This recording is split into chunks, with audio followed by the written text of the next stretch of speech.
Hello, Nicola. Hi. Hello, and welcome Hello. to Lounging with the Lasses. I'm excited to be talking to you today, Nicola.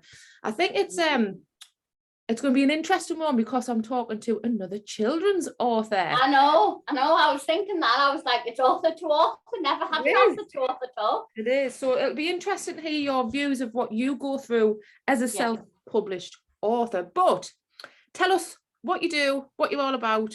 Go for it. And me. Right, me in a nutshell. At the minute, obviously, I've just started business, The Adventures of Compost, which is just blossomed and getting out.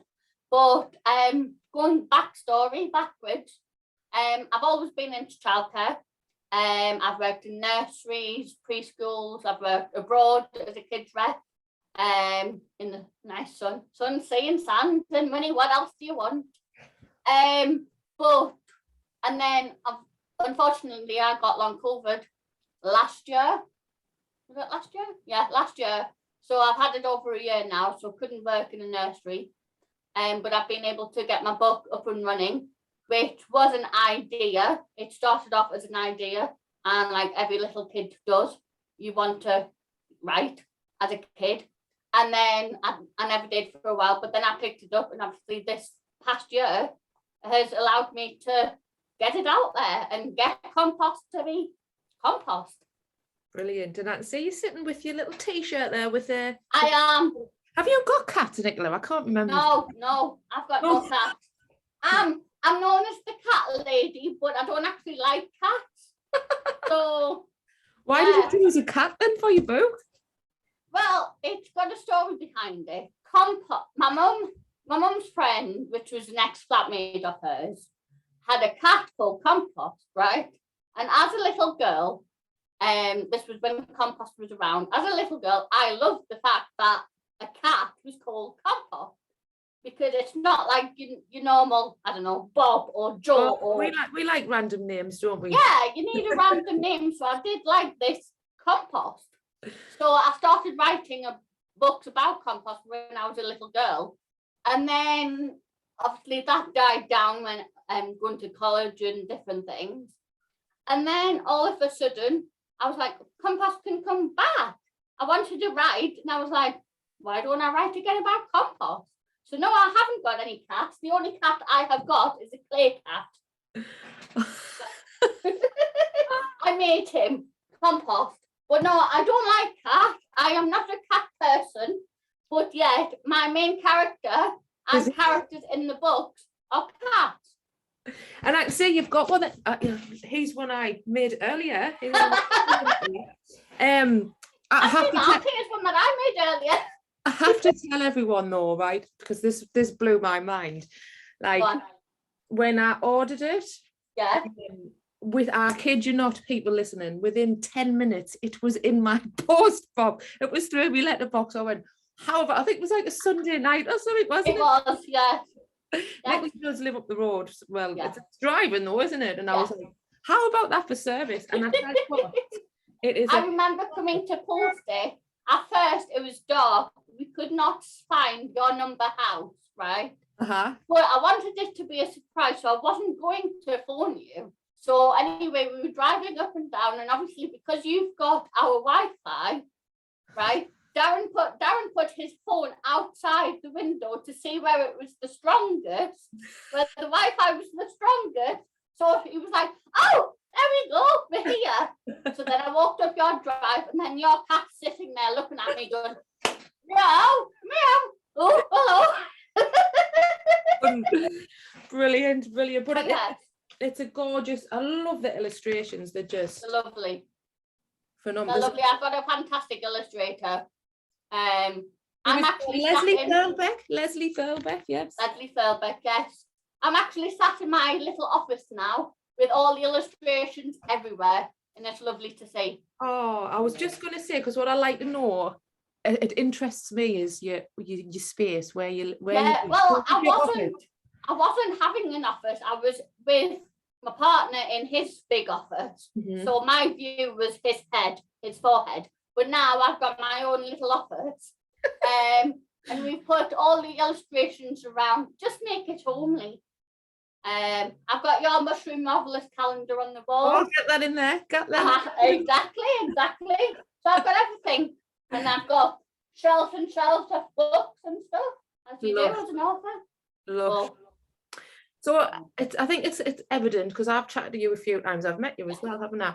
That you are extremely passionate, Nicola, about raising awareness of inclusiveness, and this runs through your books as well. And you've mentioned there about your love of working with children. Yes. So I suppose, first of all, tell us about how you've managed to bring inclusion into the book. Yeah. Well, like you said, Kylie, I've always worked with children with special needs, whether it's been work or voluntary wise. I've worked with like the National Autistic Society. I've worked for Sense, which is the deafblind charity. I've always done that. Myself personally, I've got a few disabilities which I've had since a child. Yeah. Which even if I've got them disabilities, I've still blossomed. I've still managed to get there. And I wasn't actually going to put in disability into my books at all. And it wasn't until my friend asked me to go and analyse some children's books for her university course in the library. So I said, yeah, that's fine. So I went along and I was literally reading them, and I was like, there's nothing. There is very, very, very little special needs in here. And because of, obviously, children of today are our future. They are going to grow up and they don't go into school and learn about special needs. They do not go into school. Like I was speaking to someone the other day, and when you're a kid, you get told off all the time off. Don't look at them. Don't stare at them. They've got something wrong with them. Don't. But you do, because you don't know what is wrong with them. Mm-hmm. So to raise awareness is a big thing, and everybody has different things, whether it is seen or not seen. So that's why I decided to put disability into my book. And it's going to be a series of books, and each book is going to have a different disability. Yeah. Different character with a different disability, whether it's physical, learning, mental. Yeah. It's gonna, like, so this one, you've got Poppy, whose physical disability, she's got 3 legs. Hey. Yeah. I love that picture on the back. It just shows you the 3 legs completely. So I love that. And it's not like, if you've read the book, you can see that, yes, I don't actually always specify that she's got 3 legs and this and that. It mentions it once, but you can see through pictures that she's got 3 legs, but she still works hard and accomplishes her challenges of going into the river, being on an adventure with Compost, and Compost takes her under his wing as such, and they do become best friends. So to me, Compost he's not neurodiverse at all. He's like a normal cat. However, he makes friends with cats, dogs. I think they're the only ones that I've got lined up at the minute. Who will have other disabilities.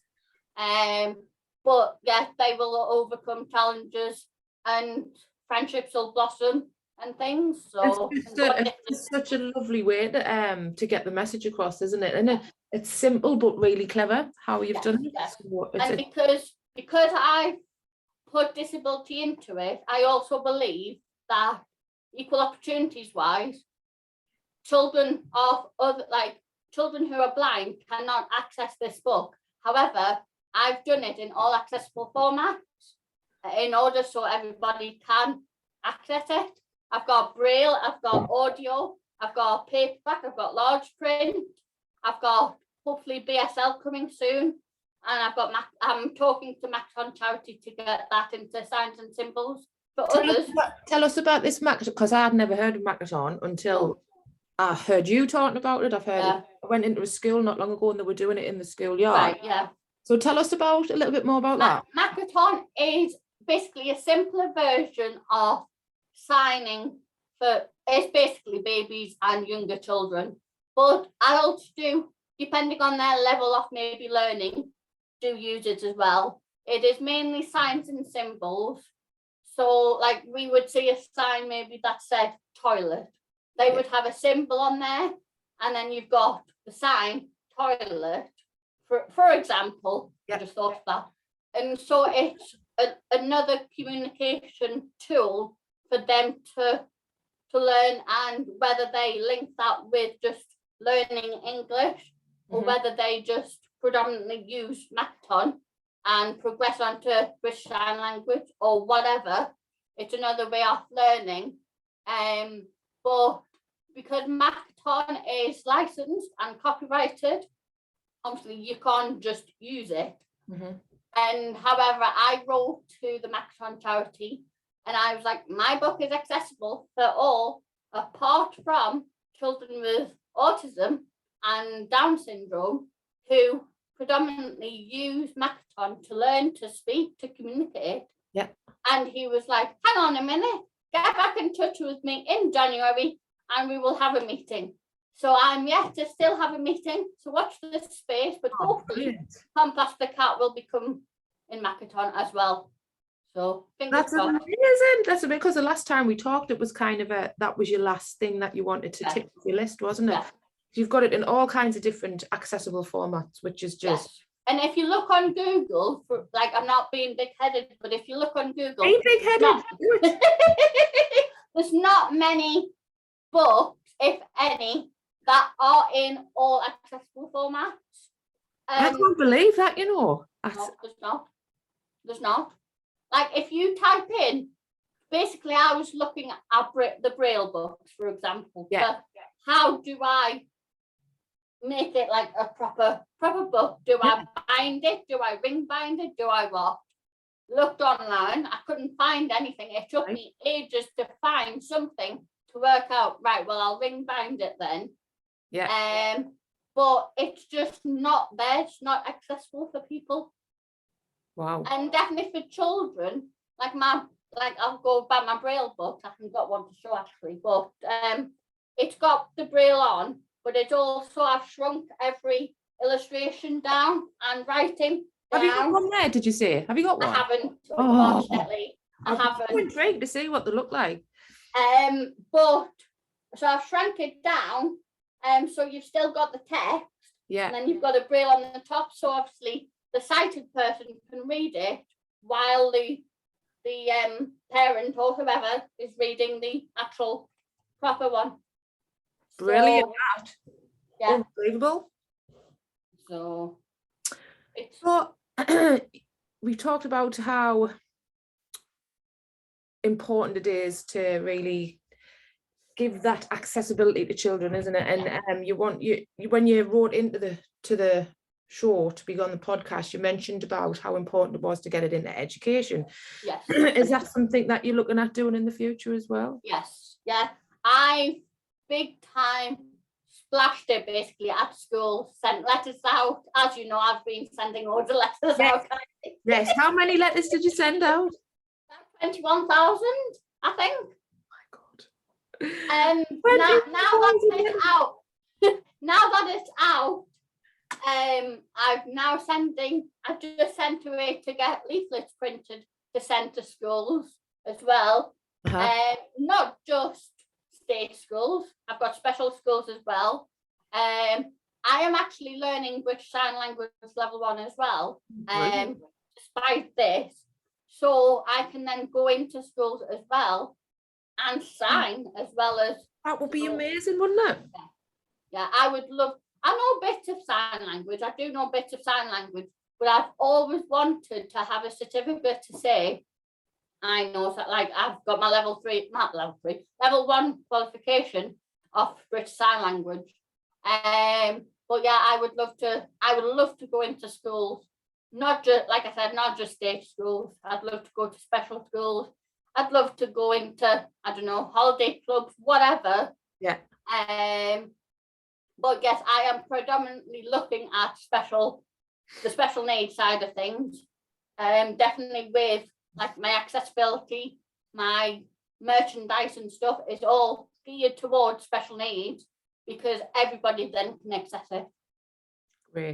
Great. I'm sure we'll get there as well, because you're just absolutely determined. I'm fighting there, and it's getting there. It's getting there. It's as you know as well, it's a long process. It's a long journey, but you get there in the end.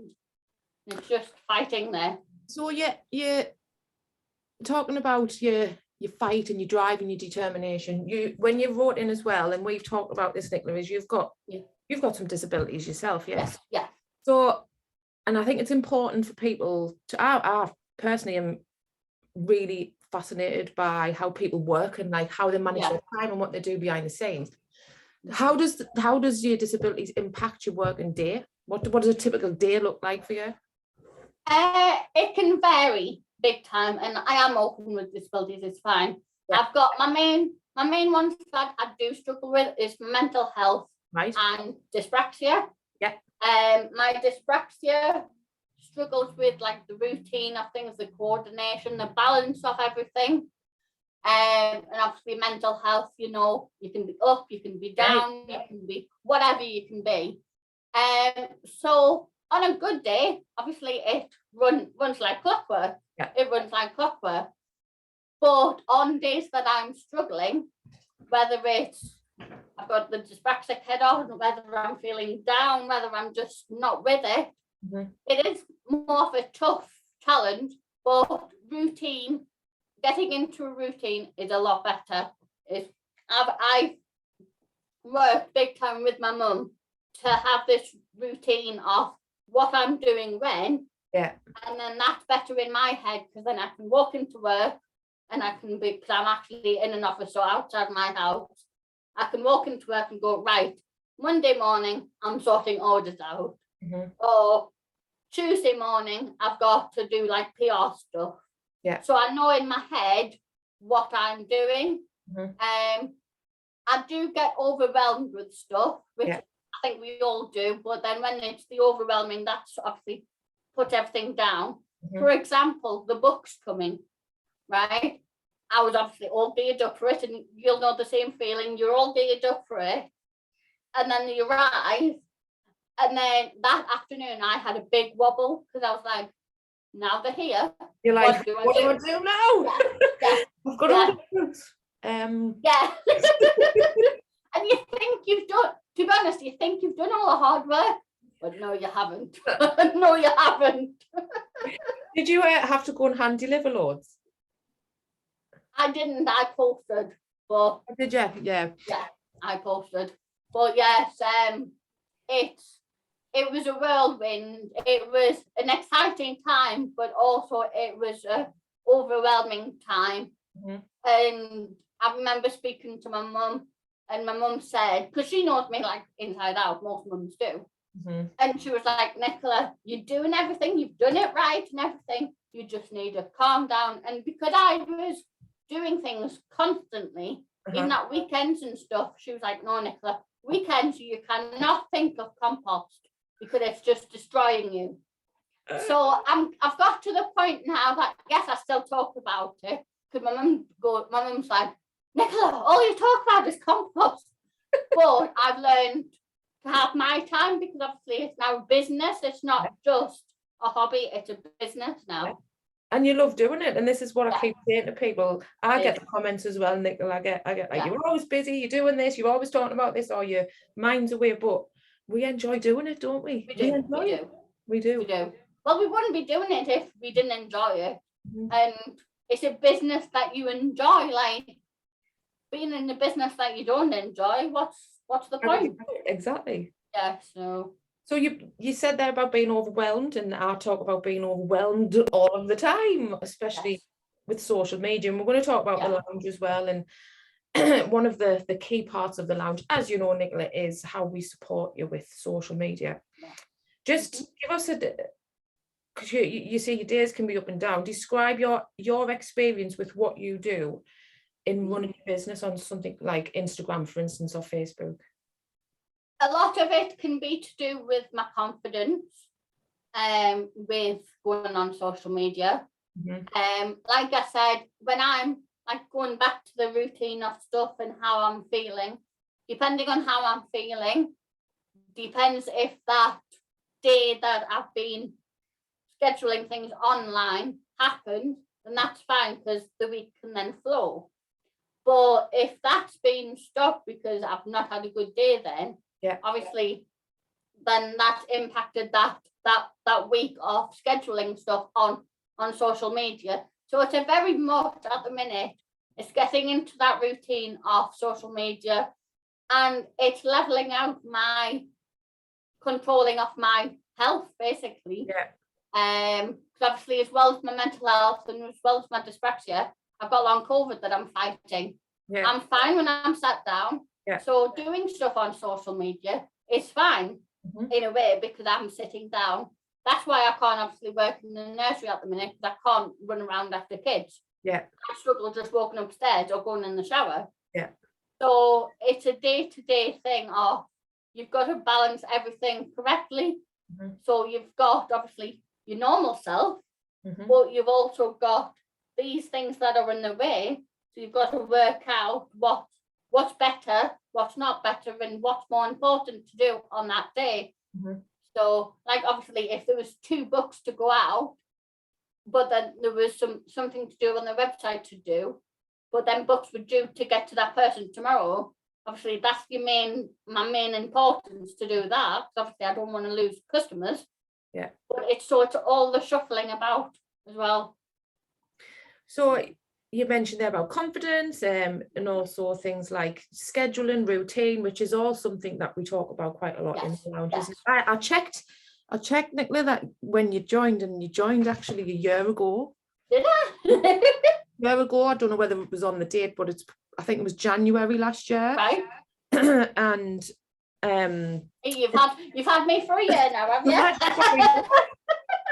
So talk to me. We have different types of people in the labs, as you know. We've got people who are in there all the time. We've got people who are there in the back. We've got people who just pop in and out. Explain what you get from the lounge. What do you get from the lounge? I love the lounge. I'm not an active person on the lounge, but I love the lounge. I do love the lounge. I wear my hoodie. I've not got my hoodie on today, but I wear my hoodie with pride because I love the lounge. I've put on a note here actually that I'm not very active, but I'm always in the background taking things in. Which is absolutely fine. I'm not an active person. However, on your last social, someone came up to me and went, "I recognise your name, Nicola. Are you active in the lounge?" And I'm like, "No, but obviously you know my name. I don't know why." But it was, and then I had another one going, "You're Compost, you're the cat lady." So it's quite nice. So I'm not active, but I am there and I am very nosy. And I have made a lot of collaborations with a few people in the lounge, which is lovely. So yes, I don't comment on posts or whatever, but I'll see something and I'll PM them, and it's like, I've made quite a few collaborations. Like you might see in the background, I've got a weighted blanket there. Oh, is that cat? Yes, that's Compost the cat. I will get him. Look at that little cute. We've got Compost the cat. So Seated Sewing made that, obviously. Yay! Our cat. Our cat, indeed. So I am making different things, like I'm making collaborations. So I do sit in the background, but I'm very active in that way. So I thoroughly enjoy the lounge. There's no expectations, and this is what we do differently, I think, from other communities, and it is a real community. Some of the feedback we get, and certainly today when I've been recording these podcasts, Nicola, about people saying they see the family, they've made friends in there. But there's no expectations. You can come and have a look in, you can find out what you want, you can dip in and out, it's entirely up to you. Exactly. This would never have happened today. No, this wouldn't have happened. The socials that we've had wouldn't happen. Put it this way, like I said, I've made collaborations, but these photo frames on here, I wouldn't have got them if it wasn't for the lounge, because I got them off someone from the lounge who was selling them. And it's just different things like that. It's good. And I like as well how there's not just me and you who are an author, there's a few others as well. So I've been dipping in and looking at them and getting ideas, and it's, yes, I'm sitting in the background, but I look and I'm like, yes, I can do that, or I could do this, or whatever. So, well, Nicola, I have a special part of the show. Ooh, Is that because eventually I want to bring like some of the team on and have like a group chat, shall we say? Yeah, we're going to try it out. But I said what I wanted them to give us a question. I've got no idea what they're asking you, by the way. Right. They knew who they were asking it to, so it could be anyone. Let's have a look. Oh, from our Loza Mac, who is another author. She is, yeah, indeed. Right, so silly. Our Loza wants to know.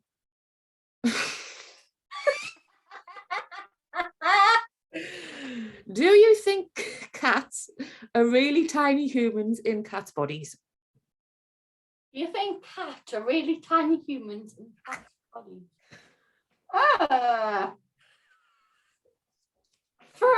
For a person who's not really a cat lady, but I have to pretend to be a cat lady, probably. But I would probably turn that on its side and say there's a lot of humans that probably want to be cat in their body.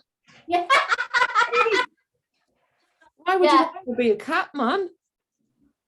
Well, you've got an easy life, haven't you? Yeah. All you do is sleep and eat. Yeah. Sleep, eat, and yeah. So, Nicola, what's next? What's your next book? My next book. Can you tell us? You don't, or you might not be able to tell us. Can you tell us? I can't tell you because it is in the pipeline, and it's scheduled to be sorted to plan. Much to my illustrators' annoyance, going, "Oh, not yet." But Have you started writing it? Not yet, okay. But planning it. Hopefully it'll be coming out middle to end of this year. Compost the cat again, going to the park. They meet Oscar, which is a fat black and white cat who's got autism. Love it. Absolutely love it. So it's along them lines.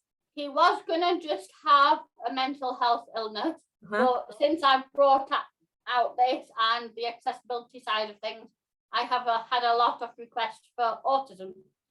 So that is why my next book is autism. Brilliant.